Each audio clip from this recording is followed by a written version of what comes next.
it was very clear to me very early on here that a shift that was already happening with Archbishop Duncan being here was a shift from inward to outward, and a view toward the wider church.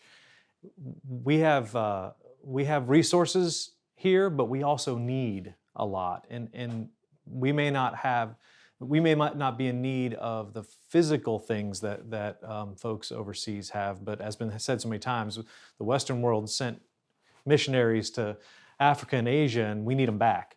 But we need those witnesses here among us. That's one of the reasons why I love my work with Soma, is that we get to go and see God working in a larger context, and it gives us fresh eyes to see what He's doing here. So often we think that the book of Acts is the end, and then we go around the world and we see God doing radical things that we can be so blind to in our own context. And so it's only getting out of our cultural context that we can start to see how He's working and moving here among us. So St. Peter's has resources, but we also have needs. And we need what's happening around the world in this beautiful thing that we call Anglicanism. We need to know that here, and it's too easy to become blind and closed in. So we need to turn outward more and more to our local community, to our diocese, to the province, and to the world. And by God's grace, we are. I was going to add along the same lines, to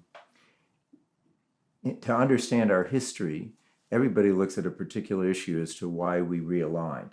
But the fact is that what was threatened was our relationships that we already had missionally around the world.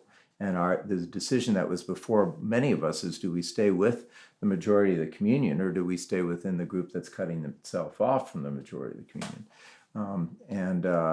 I think, in a way, it was mission that rescued us in a significant way, because the relationships were already there.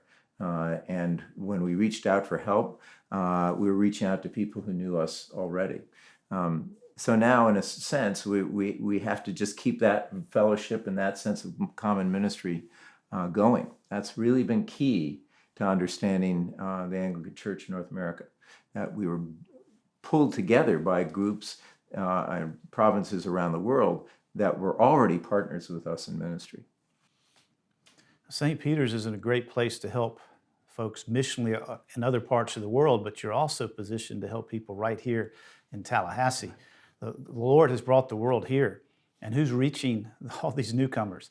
And you guys are in a tremendous position to be able to reach out to all these foreign nationals many of who are Anglican, and just need to be invited and included and touched. But then there's a whole other segment that are almost invisible, that have been lost in the system and really need help. And so I would say your mission task is really awesome. The Lord has set you up to do some great things.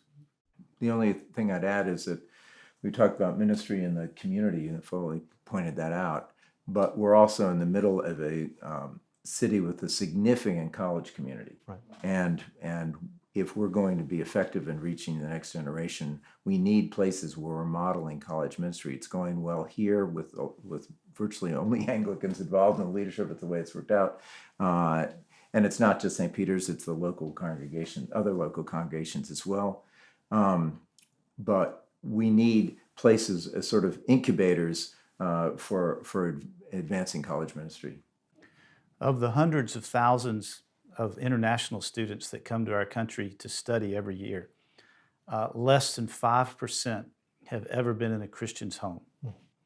So think about that. All these college students here, how many have ever been invited into a home? So that's a great ministry St. Peter's could take up. Mm-hmm. Amen.